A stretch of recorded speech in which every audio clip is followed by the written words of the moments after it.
Hello student. Next जो हमारे पास जो टॉपिक है अल्कोहल फिनोल एथर के अंदर, वो हमारे पास है बच्चों रिएक्शन ऑफ फिनोल।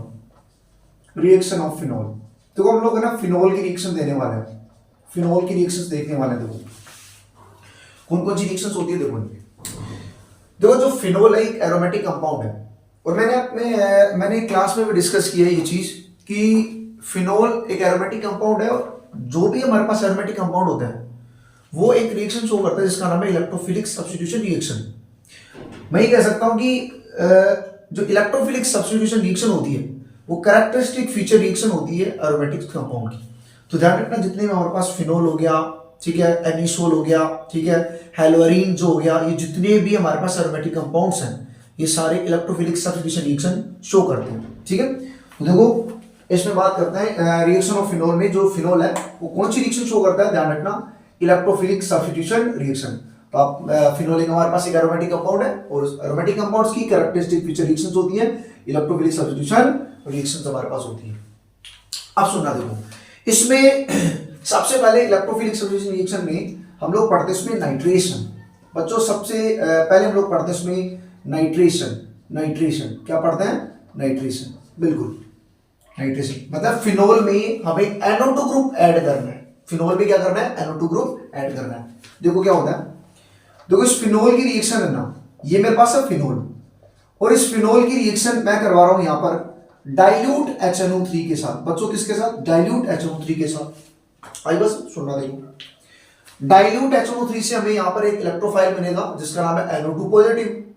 अब वो NO2 पॉजिटिव क्या करेगा, इसके ऑर्थो एंड पैरा पोजीशन पे जाके अटैक करेगा। बोले सर डाइल्यूट HNO3 से इलेक्ट्रोफाइल NO2 पॉजिटिव मिला, ठीक है, लेकिन इसके ऑर्थो पैरा पोजीशन पे जाके अटैक क्यों करेगा? बच्चों देखो मैंने आपको एक चीज बताई थी कि अगर OH, देखो यहाँ पर OH एक क्या है मेरे पास, इलेक्ट्रॉन डोनेटिंग ग्रुप, और इलेक्ट्रॉन डोनेटिंग जो ग्रुप होता है वो हमारे पास कौन सा होता है? ऑर्थो पैरा डायरेक्टिंग होता है। और इलेक्ट्रॉन विड्रॉइंग ग्रुप हमारे पास कौन सा होता है? मेटा डायरेक्टिंग हमारे पास होता है। तो बच्चों ध्यान रखना, देखो यहाँ पर OH जो है वो इलेक्ट्रॉन डोनेटिंग ग्रुप है, ठीक है, तो इलेक्ट्रोफाइल हमारे पास कहां आएगा? ऑर्थो एंड पैरा पोजीशन पे जाके अटैक करेगा। तो यहां पर देख सकते हो आप प्रोडक्ट हमारे पास क्या बनेगा, इसके अंदर जो है प्रोडक्ट क्या बनेगा, ये हमारे पास OH है, ये NO2 एक बार यहां आएगा, और एक बार जो है हमारे पास ये OH NO2 यहां आएगा। देखो क्या बना, देखो इसका नाम क्या होता है, इसको हम लोग बोलेंगे ऑर्थो नाइट्रोफिनोल। बिल्कुल, देखो नाइट्रो ग्रुप ऑर्थो पोजीशन पे है, ऑर्थो नाइट्रोफिनोल। इसके बाद करते हैं पैरा नाइट्रोफिनोल, इसको बोलते हैं बच्चों पैरा नाइट्रोफिनोल। बिल्कुल देख सकते हो, तो आप देख सकते हो ये हम क्या कर रहे हैं, यहाँ पे NO2 group ortho and para position पे अटैक करवा रहे हैं। तुम्हारे पास बना ऑर्थो नाइट्रोफिनोल, पैरा नाइट्रोफिनोल हमारे पास। बच्चों देखो यहां पर है ना एनसीईआरटी में एक लाइन दे रखी है, कंसेप्ट दे रखा है एनसीईआरटी के अंदर। क्या कंसेप्ट दे रखा है कि ऑर्थो नाइट्रोफिनोल और पैरा नाइट्रोफिनोल को हम लोग स्ट्रीम डिस्टिलेशन मेथड से सेपरेट कर सकते हैं। देखो ना स्ट्रीम डिस्टिलेशन मेथड हम लोग किन किन के लिए यूज करते हैं? उन कंपाउंड्स के लिए यूज करते हैं जिनके बॉइलिंग पॉइंट में है ना डिफरेंस हो, जिनका बॉइलिंग पॉइंट क्या होगा, अलग अलग हो। आई बात समझ? उनके लिए हम लोग स्ट्रीम डिस्टिलेशन मेथड यूज करते हैं। देखो सिंपल स्ट्रीम डिस्टिलेशन मेथड क्या होता है, जैसे मान लो मेरे पास एक कंटेनर है और उसमें दो कंपाउंड, एक मेरे पास एक टेस्ट ट्यूब है, ठीक है, या मान लो कोई कंटेनर है और उस कंटेनर में बने दो उसमें कंपाउंड है, जैसे मान लो एक में ऑर्थो नाइट्रोफिनोल है, एक में पैरा नाइट्रोफिनोल। आप क्या करो, उसको हीट करके इन दोनों को आप सेपरेट करो। हीट करोगे तो उसकी स्टीम बनेगी, उसके हिसाब से आप उसको सेपरेट कर सकते हो। अभी कब होगा, देखो जब आप हीट करोगे तो हीट करोगे क्या होगा, एक का बॉइलिंग पॉइंट कम होता है, एक का बॉइलिंग पॉइंट ज्यादा होता है। जिसका बॉइलिंग पॉइंट कम होगा वो पहले स्टीम में कन्वर्ट हो जाएगा, और वो बाकी का जो है वो ऐसे कैसे बच जाएगा। आई बात, दो सेपरेट हो जाएंगे। तो देखो हम लोग यहाँ पे आप देख सकते हो इसमें ऑर्थो नाइट्रोफिनोल और पैरा नाइट्रोफिनोल को हम लोग क्या करते हैं, स्टीम डिस्टिलेशन मेथड से सेपरेट कर सकते हैं।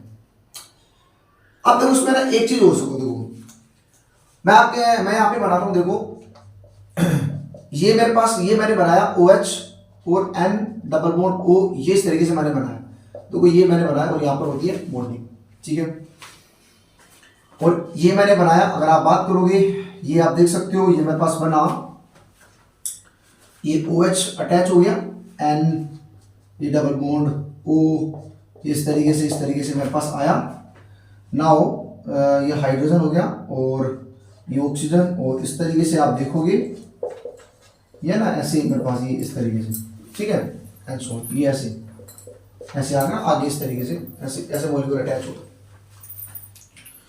बच्चों देखो ये हमारे पास है ऑर्थोनाइट्रोफिनॉल, और ऑर्थोनाइट्रोफिनॉल में कौन सी बॉन्डिंग होती है? ऑर्थोनाइट्रोफिनॉल में हमारे पास होगी intramolecular hydrogen bonding, intramolecular hydrogen bonding हमारे पास होगी, इंट्रामोलिकुलर हाइड्रोजन बॉन्डिंग हमारे पास होगी, ठीक है। और देखो ये जो हाइड्रोजन बॉन्ड बन रहा है ना, ये दो मॉलिक्यूल के बीच में बन रहा है। अब ये दोनों मॉलिक्यूल सेम हो सकते हैं, डिफरेंट भी हो सकते हैं।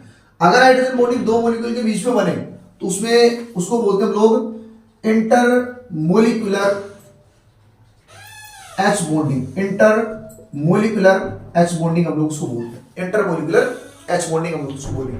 सुनना देखो, इंट्रामोलिकुलर एच बॉन्डिंग और एक होती है हमारे पास इंटरमोलिकुलर एच बॉन्डिंग। क्लियर है? सुनो देखो उसमें होगा क्या, देखो ना एक चीज हम लोग पढ़ते हैं कि इंटरमोलिकुलर हाइड्रोजन बॉन्डिंग और इंट्रामोलिकुलर हाइड्रोजन बॉन्डिंग और इंटरमोलिकुलर हाइड्रोजन बॉन्डिंग में ज्यादा स्ट्रॉन्ग कौन सी होती है? तो बच्चों यहां ध्यान रखना, इंटरमोलिकुलर हाइड्रोजन बॉन्डिंग जो होती है वो ज्यादा स्ट्रॉन्ग होती है as compare to intramolecular hydrogen bonding. क्यों होती है? सुनना देखो, क्योंकि देखो इंटरमोलिकुलर हाइड्रोजन बॉन्डिंग क्या होती है, एक मॉलिक्यूल दूसरे मॉलिक्यूल से जुड़कर, यानी इसमें मॉलिक्यूल का एसोसिएशन होता है, एक मॉलिक्यूल दूसरे मॉलिक्यूल से जुड़ता है, फिर वो तीसरे से, फिर वो चौथे से, एक लंबी चेन का फॉर्मेशन हो जाता है, जिसकी वजह से ये इंटरमोलिकुलर हाइड्रोजन बॉन्डिंग क्या होती है? ज्यादा स्ट्रॉन्ग होती है। और इंट्रामोलिकुलर हाइड्रोजन बॉन्डिंग क्या होगी? वो कम स्ट्रॉन्ग होगी। आई बात समझ? अब इनके बेसिस पे क्या होता है, ये हमारे पास जो है ऑर्थोनाइट्रोफिनॉल, ये हमारे पास क्या होता है, ये मोर वोलेटाइल होता है। कैसे होता है? मोर वोलेटाइल हमारे पास होता है, मोर वोलेटाइल होता है। बात समझ? मोर वोलेटाइल हमारे पास होगा, मोर वोलेटाइल हमारे पास होगा। आप बात करते हैं इसकी, तो देखो इसमें इंटरमोलिकुलर हाइड्रोजन बॉन्डिंग स्ट्रॉन्ग होगी तो क्या होगा? लेस वोलेटाइल होगा। क्या होगा? लेस वोलेटाइल हमारे पास होगा, लेस वोलेटाइल हमारे पास होगा। बात समझ? तो ध्यान रखना इसमें, है ना। अब देखो एक ज्यादा वोलेटाइल है, मोर वोलेटाइल होता है, एक हमारे पास लेस वोलेटाइल होता है। अब देखो दोनों अलग अलग है कि नहीं है? ठीक है, एक का मॉलिक्यूल कम होता है, एक का मॉलिक्यूल ज्यादा होता है। इनको हम लोग स्टीम डिस्टिलेशन मेथड से क्या कर सकते हैं? सेपरेट कर सकते हो। तो बच्चों ध्यान रखना, इनको हम लोग है ना स्टीम डिस्टिलेशन मेथड से सेपरेट कर सकते हैं। स्टीम डिस्टिलेशन मेथड से हम लोग क्या कर सकते हैं? सेपरेट कर सकते हैं बच्चों, सेपरेट कर सकते हैं। स्टीम डिस्टिलेशन मेथड से क्या कर सकते हैं? सेपरेट कर सकते हैं। तो ये हमें पता होना चाहिए। क्लियर? लो देखो स्क्रीनशॉट इसका।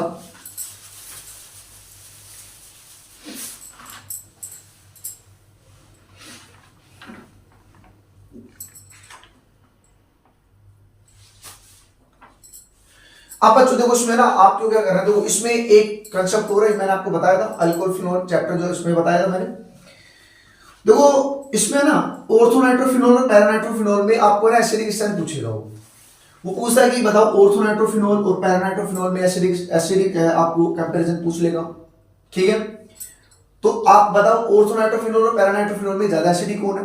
तो बिल्कुल आप बोलोगे सर इसमें ना पैरानाइट्रोफिनॉल ज्यादा एसिडिक होता है। आई बस में क्यों होता है मैं आपको बताता हूँ। देखो ऑर्थोनाइट्रोफिनॉल में होती है इंट्रामोलिकुलर हाइड्रोजन बॉन्डिंग, इसमें इंट्रामोलिकुलर हाइड्रोजन बॉन्डिंग नहीं होती है, इसमें इंट्रामोलिकुलर हाइड्रोजन बॉन्डिंग नहीं होती है। अब देखो होगा क्या, इसमें ना इंट्रामोलिकुलर हाइड्रोजन बॉन्डिंग होने की वजह से ये H+ जो है, क्योंकि ये हाइड्रोजन बॉन्ड बना रहा है, H+ आसानी से लूज नहीं करेगा, आसानी से लूज नहीं करेगा तो ये लेस एसिडिक होगा। इसमें ऐसा कुछ नहीं होता तो ये अपना H+ आसानी से लूज कर देता है। बात है भाई। अब कुछ लोग बोलेंगे सर यहाँ पर ये बन तो रहा है इंटरमोलिकुलर हाइड्रोजन, वो इससे हमें इससे कोई वो नहीं है। आई बस हमें सिर्फ एक मॉलिक्यूल में देखना है, इस सिर्फ एक ही मॉलिक्यूल में हम लोग देखना है, एक मॉलिक्यूल को कंपेयर कर रहे हैं हम लोग, है ना। सिंगल मॉलिक्यूल में कोई बॉन्डिंग नहीं होती है। बात है नहीं। तो देखो ध्यान रखना इसमें ना ऑर्थोनाइट्रोफिनॉल जो है लेस एसिडिक होता है पैरानाइट्रोफिनॉल के कंपैरिजन में, या मैं ये कह सकता हूं paranitrophenol is more acidic then orthonitrophenol. Concept का ध्यान रखना इसमें।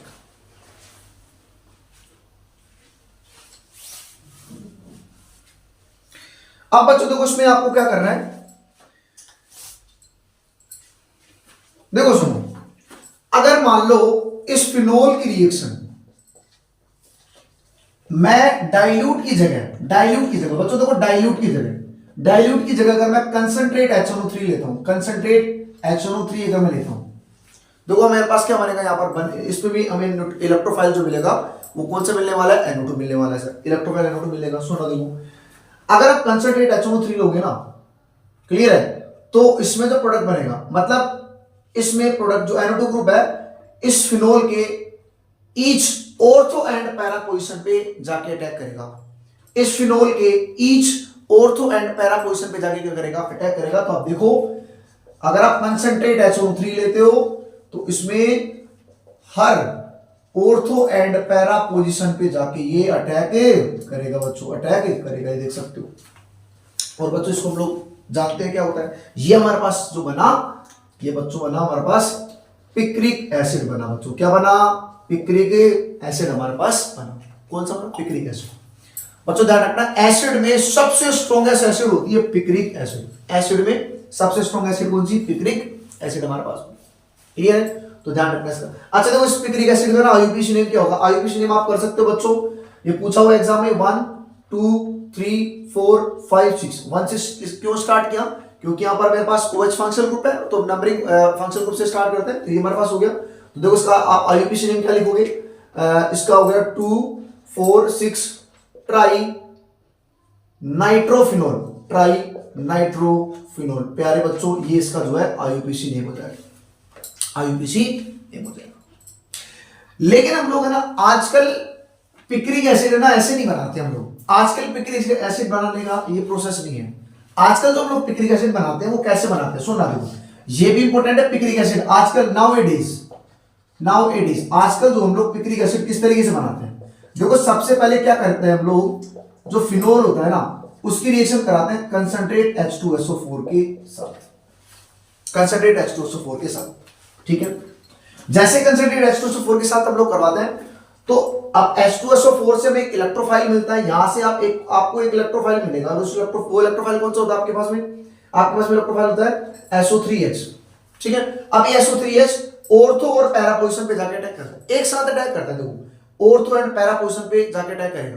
तो आप देख सकते हो हमारे पास बनता है ये कुछ इस तरीके से बनता है, ये OH, एक SO3 यहां आया, तो दूसरा SO3H यहां आया, फिर इसकी रिएक्शन कराते हैं हम लोग कंसंट्रेट HNO3 के साथ, then it will convert into picric acid,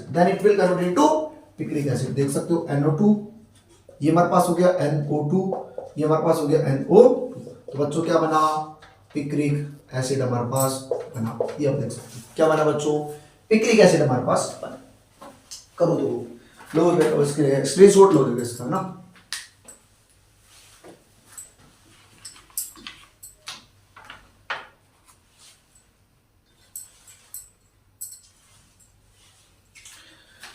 अगली रिएक्शन जो हमारे पास देखो इसमें फिनोल के ये पहले हमारे पास रिएक्शन है नाइट्रेशन, अगली रिएक्शन हम लोग पढ़ने वाला है इलेक्ट्रोफिलिक सब्स्टिट्यूशन रिएक्शन में, वो है हमारे पास हैलोजिनेशन। नेक्स्ट हमारे पास कौन सी है, हैलोजिनेशन बच्चों, हैलोजिनेशन, क्लियर है, हैलोजिनेशन, हैलोजिनेशन। नेक्स्ट हमारे पास कौन सी है, हैलोजिनेशन, सुनना देखो, हैलोजिनेशन। सेकंड हमारे पास आ गई हैलोजिनेशन, हैलोजिनेशन, सेकंड रिएक्शन कौन सी बच्चों, हैलोजिनेशन। सुनना देखो, मेरे पास फिनोल है,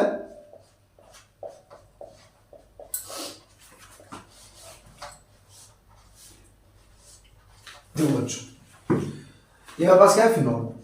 अब प्यारे बच्चों इस फिनोल की रिएक्शन अगर मैं Br2 करवाऊं in presence of CH2, ये मेरे पास क्या है, ए पोलर सोलवेंट है ना, या ए प्रोटिक सोलवेंट है, ये देख सकते हो आपकी मेरे पास कैसा है, ए प्रोटिक सोलवेंट है, ए प्रोटिक सोलवेंट मैंने लिया, ए प्रोटिक सोलवेंट हमारे पास हो गया, ए प्रोटिक सोलवेंट, ठीक है, प्रोटोन नहीं दे सकता, ए प्रोटिक सोलवेंट हमारे पास हो गया।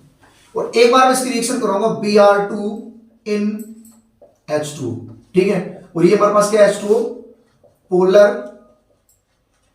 प्रोटिक सोलवेंट हमारे पास होता है, पोलर प्रोटिक सोलवेंट होता है। अगर नहीं भी दिमाग लगे ना, मैं आपको बता रहा हूं, अगर नहीं भी समझा ना ये प्रोटिक सोलवेंट और पोलर प्रोटिक सोलवेंट क्या होता है, तो आप बिल्कुल इतना से ध्यान रखना कि सर अगर Br2CH2 की प्रेजेंस में लेते हैं तो क्या प्रोडक्ट बनता है, और Br2 को H2O की प्रेजेंस में लेते हैं तो हमारे पास क्या प्रोडक्ट बनता है। देखो अगर हम इसकी प्रेजेंस में लोगे ना तो आपके पास बनेगा ऑर्थो एंड पैरा प्रोडक्ट बनेगा, मतलब यहां पर एक ब्रोमीन यहां अटैच होगा प्लस, और एक ब्रोमीन बच्चों यहां पर इस OH के यहां अटैच होगा, तो ये बनता है। और आपको पता है ये हमारे पास बनता है इसमें माइनर प्रोडक्ट, और ये हमारे पास बनता बच्चों इसमें मेजर प्रोडक्ट जो बनेगा। नेक्स्ट देखना, अगर आप मेरे फिनोल की रिएक्शन Br2 की प्रेजेंस में H2 की प्रेजेंस में अगर आप करवाते हो तो प्यारे बच्चों इसमें ना इसमें इस ये OH इस फिनोल के each ortho and para position पे जाओ, ये ब्रोमीन आके अटैक करेगा ईच। देखो एक ब्रोमीन यहाँ आया, एक ब्रोमीन यहाँ आया, एक ब्रोमीन यहाँ आया, और यहाँ पर एक व्हाइट पीपीटी का फॉर्मेशन होता है बच्चों। क्या व्हाइट पीपीटी का फॉर्मेशन होता है। इसका ना आईयूपीएसी नेम डायरेक्ट आपसे पूछ रहा है, तो आईयूपीएसी नेम आप क्या लिखोगे इसका? देखो ये फंक्शनल ग्रुप है, यहाँ से स्टार्ट करेंगे, ये 2 हो गया, ये 3, ये 4, ये 5 और ये 6। लिखो देखो बच्चों इसका आईयूपीएसी नेम। प्यारे बच्चों इसका आईयूपीएसी नेम क्या होगा? देखो 2, 4, 6 ट्राई ब्रोमोफिनोल, ट्राई ब्रोमोफिनोल। तो ये हमारे पास क्या हो जाएगा? इसका आईयूपीएसी नेम भी हो जाएगा। क्लियर है? तो ध्यान रखना बच्चों, इसका नहीं ये कंसेप्ट आपको ध्यान रखना, इसकी प्रेजेंस में लेते हैं तो ये होता है, इसकी प्रेजेंस में लेते हैं तो ये बता दो। ठीक है, सुनना। अब है ना बात आती है कि सर इलेक्ट्रोफिलिक सब्स्टिट्यूशन रिएक्शन जो हैलोजिनेशन होता है ना, हैलोजिनेशन जो होती है वो सर हैलोजिनेशन पॉसिबल कब होगी? जब हम लोग लेविस एसिड का यूज करेंगे। और आपने तो सर यहां पर सोलवेंट यूज कर रखा है, आपने सर हैलोजन लिया, कोई दिक्कत यहां पे हैलोजन, लेकिन सर आपने ना लेविस एसिड तो कहीं यूज कर ही नहीं रखा है, तो आप फिनोल का हैलोजिनेशन बिना लेविस एसिड की प्रेजेंस में कैसे करा रहे हो? बात सही है, ठीक है। देखो मैंने यहां पे भी लेविस एसिड नहीं लिया, यहां पे भी लेविस एसिड मैंने ली है, ठीक है, आई बात समझ? देखो ऐसे कराना चाहिए था, जैसे आपने Br2 लिया है ना, तो लेविस एसिड लेना चाहिए था FeBr3, यह आपको लेना चाहिए था, लेकिन सर आपने तो सर लिया ही नहीं। सुनो देखो, एक्चुअली होता क्या है कि यहां पर हमारा तो फिनोल है ना, ये फिनोल है, ये हमारे पास है फिनोल, ये हमारे पास है फिनोल। अब ये इस फिनोल का ये इतना ज्यादा हाईली डोनेटिंग ग्रुप होता है, हाईली डोनेटिंग ग्रुप होता है, मतलब ये OH जो है इस बेंजीन के ऑर्थो एंड पैरा पोजीशन पे इतनी ज्यादा इलेक्ट्रॉन डेंसिटी को इंक्रीज कर देता है कि ये जो ब्रोमीन है इससे ना रहा नहीं जाता। मतलब ये जो ब्रोमीन है कुछ इस तरीके से हमारे पास रहता है, ये ब्रोमीन अपने आप ही टूट जाता है, मतलब इसको लेविस एसिड की रिक्वायरमेंट ही नहीं होती है, ये अपने आप ही सेल्फ पोलराइजेशन हो जाता है, इसका अपने आप ही ब्रेक हो जाता है, ठीक है। क्योंकि ये ब्रोमीन है ना बैठा बैठा ये सब देखता रहता है, ये हाईली इस पे इलेक्ट्रॉन डेंसिटी, ये भयंकर इलेक्ट्रॉन डेंसिटी को इंक्रीज करता है, भयंकर तरीके से इलेक्ट्रॉन डेंसिटी इंक्रीज करता है, और ये सब देखकर जो ब्रोमीन है, क्लियर है, इससे रहा नहीं जाता और ये अपने आप ही ब्रेक हो जाता है, क्लियर है। और जब ब्रेक होता है तो फिर इसको ओजोन पैरा पोजीशन पे जाके अटैक करेगा। बात से नहीं क्लियर है। और मैं आपको एक चीज बता दूं, देखो इसमें तो ओजोन एंड पैरा पोजीशन पे, लेकिन है ना अगर आप ये जो हमारे पास ब्रोमीन है H2 के साथ लेते हो तो हमारे पास ये बात देख सकते हो, ये हो गया इस तरीके से। तो ध्यान रखना, आपसे आपके एनसीईआरटी में क्वेश्चन पूछा हुआ है कि जो हम लोग फिनोल का हैलोजिनेशन कराते हैं एब्सेंस ऑफ लेविस एसिड क्यों करवाते हैं? क्लियर है, क्योंकि ये इसका हाईली एक्टिवेटिंग ग्रुप होता है, हाईली एक्टिवेटिंग ग्रुप होगा ऑर्थो पैरा पोजीशन पे इलेक्ट्रॉन डेंसिटी को इतना इंक्रीज कर देता है कि इसका सेल्फ पोलराइजेशन होता है, अपने आप ही टूट जाता है। इसी वजह से हमें लेविस एसिड की एब्सेंस में इसका हैलोजिनेशन हो जाता है। ध्यान रखना बच्चों, आपकी एनसीईआरटी में लिखा हुआ, क्लियर है। अब दो यहाँ पर नेम रिएक्शंस है, थर्ड नंबर पे दो नेम रिएक्शंस है बच्चों, देखो ध्यान रखना। एक तो हमारे पास होती है एक तो हमारे पास होती है इसमें कोलवेज रिएक्शन बच्चों, एनसीईआरटी में दे रखा है बच्चों कोलवेज रिएक्शंस, कोलवेज रिएक्शंस प्यारे बच्चों बहुत इंपॉर्टेंट रिएक्शंस है, ध्यान रखना। देखो क्या होती है, आप है ना फिनोल की रिएक्शन, ये OH है, इसकी रिएक्शन सबसे पहले करवाते हैं NaOH के साथ बच्चों। NaOH के साथ मतलब ये हमारे पास है ON। देखो हमने पता है कि सर फिनोल की रिएक्शन NaOH के साथ करवाते हैं तो सर ये बनता है बिल्कुल सोडियम फिनोक्साइड आयन हमारे पास बनेगा, सही। अब इसकी रिएक्शन मैं करवाऊंगा यहाँ पर CO2 प्लस H प्लस के साथ। तो प्यारे बच्चों क्या बनता है यहाँ पर OH और इधर बनेगा COH हमारे पास बनता है, ये प्रोडक्ट हमारे पास डायरेक्ट याद रख लो आप, क्लियर है। तो क्या बना हमारे पास, देखो ये हमारे पास है फिनोल, तो फिनोल से क्या बना बच्चों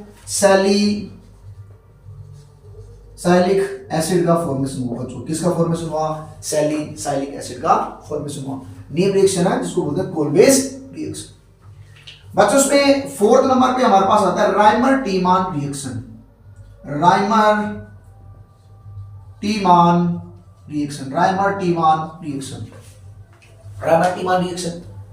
देखो राइमर टीमान रिएक्शन बिल्कुल सिमिलर होती है, थोड़ा बहुत उसमें चेंज होता है। देखो जो फिनोल है, इसकी रिएक्शन सबसे पहले करवाते हैं NaOH के साथ। जैसे NaOH के साथ आप रिएक्शन करवाओगे प्यारे बच्चों, इसमें बनेगा ONA, क्या बनेगा ONA। और फिर आप इसकी रिएक्शन क्लोरोफॉर्म के साथ करवाते हो CH3 in the presence of acidic medium, तो आपके पास में प्रोडक्ट बनता है कुछ इस तरीके से CH2। तो ये हमारे पास है फिनोल। तो प्यारे बच्चों फिनोल से क्या बना, सैलिसाइल एल्डिहाइड, सैलिसाइल एल्डिहाइड का फॉर्मेशन। अब देखो ना, दोनों देखने में से सिमिलर से लगती है, तो ये ध्यान रखना है यहाँ पर CO2 यूज करते हैं, इसमें CH3 यूज करते हैं। अब पता है सबसे बड़ा कंफ्यूजन होता है कि किसमें आप कार्बोक्सिलिक एसिड अटैच करो और किसमें आप CHO अटैच करो। अभी तो क्या, अभी तो याद हो जाएगा। आप कई बार कहते हो जिसमें होता है कोलवेज रिएक्शन, फिर ये सोचने लग जाता है बच्चे कि कोलवेज रिएक्शन में COOH ग्रुप जुड़ता है, CHO ग्रुप जुड़ता है। तो बच्चों इस चीज को इस जगह कंफ्यूजिंग है, इसको दूर करने के लिए हमारे पास एक जुगाड़, एक ट्रिक है। देखो क्या है, कैसे याद रखना है, देखो इसको आप याद रखना, कोलबे की कार से आप याद रख लो। देखो क्या होगा, कोलबे से याद रखना बच्चों, आप कोलबे से क्या याद रखोगे, देखो कोलबे से याद रखोगे कोलवेज रिएक्शन, क्या याद रखोगे, कोलवेज रिएक्शन। और बच्चों कार से आप याद रख लेना कार्बोक्सिलिक एसिड, बच्चों आप याद रख लेना कार्बोक्सिलिक एसिड। और इसको याद रख लेना रामू के आलू, कैसे याद रखोगे, रामू के आलू, या ऐसे कर सकते हैं ना, आलू रामू के आलू, ठीक है। तो रामू को याद रखना बच्चों रायमार्टीमान रिएक्शन, और आलू से याद रखना एल्डिहाइड, क्या याद रखना, एल्डिहाइड। तो क्या होगा, कोलवेज में सर कार्बोक्सिलिक एसिड, रामू की कार, और उसको याद रखना रामू के आलू, ठीक है, सॉरी कोलवे की कार और रामू के आलू, याद रहेगा। तो बहुत सिंपल है, आप इसको ना इस तरीके से याद रख सकते हो।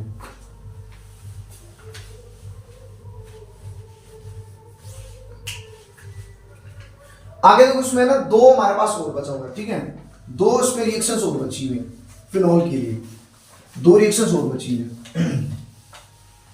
देखो एक में तो हम लोग करते हैं फिनोल का रिडक्शन, और एक में क्या करते हैं फिनोल का ऑक्सीडेशन। एक में करते हैं फिनोल का रिडक्शन और एक में क्या करते हैं फिनोल का ऑक्सीडेशन, ठीक है। जो उसमें ना फिनोल का रिडक्शन करते हैं, देखो ये हमारे पास है, अगर आप बात करोगे रिडक्शन करते हैं देखो फिनोल का, इसमें 5th नंबर पे, ठीक है। कैसे होता है हमारे पास 5th नंबर पे, देखो रिडक्शन ऑफ फिनोल, इसमें आपको क्या करना है, reduction of phenol, reduction of phenol, phenol का रिडक्शन कैसे करते हैं सुनना।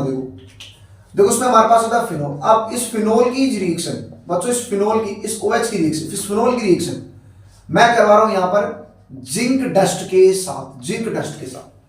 तो जिंक क्योंकि डस्ट की फॉर्म में प्रेजेंट होता है, ये जिंक डस्ट क्या करता है, यहां से इस ऑक्सीजन को लेके चला जाता है, क्या करता है, यहां से इस ऑक्सीजन को लेके चला जाता है। तो वो किस तरीके से लेके जाएगा, ये ऑक्सीजन को इस तरीके से यहां से लेके चला जाता है, और जैसे ही ऑक्सीजन को इस तरीके से लेके चला जाएगा तो हमारे पास प्रोडक्ट क्या बनता है, बेंजीन प्लस ZNO, क्योंकि जिंक इस ऑक्सीजन को लेके जाएगा तो ZNO बना देगा हमारे पास ना बेंजीन। तो ये हो गया रिडक्शन ऑफ फिनोल। अगली रिएक्शन है 6th नंबर की, oxidation of phenol, oxidation of phenol, oxidation of phenol. प्यारे बच्चों ऑक्सीडेशन ऑफ फिनोल सुनना, देखो इसमें क्या करना, देखो ये हमारे पास हो गया OH, और इसकी रिएक्शन कराते हैं Na2Cr2O7 प्लस H2SO4। इसको ना कंबाइंडली हम लोग बोलते हैं क्रोमिक एसिड, क्या बोलते हैं, क्रोमिक एसिड। तो क्रोमिक एसिड की हेल्प से हम लोग फिनोल का ऑक्सीडेशन करवाते हैं, क्या बनता है, ये हमारे पास बना, देखो इसमें बनता है बेंजोक्विनोन, क्या बनता है बच्चों, बेंजोक्विनोन। तो ये हमारे पास होता है बेंजोक्विनोन, क्या बनता है, बेंजोक्विनोन हमारे पास बनता है, ठीक है। तो यहां पर हमारे पास जो है रिएक्शंस ऑफ फिनोल कंप्लीट होती है। अगले लेक्चर में हम लोग जो है एथर को पढ़ने वाले हैं, तो यहां तक जो है पूरा कंप्लीट होता है हमारे पास, क्लियर है, बाकी करेंगे नेक्स्ट।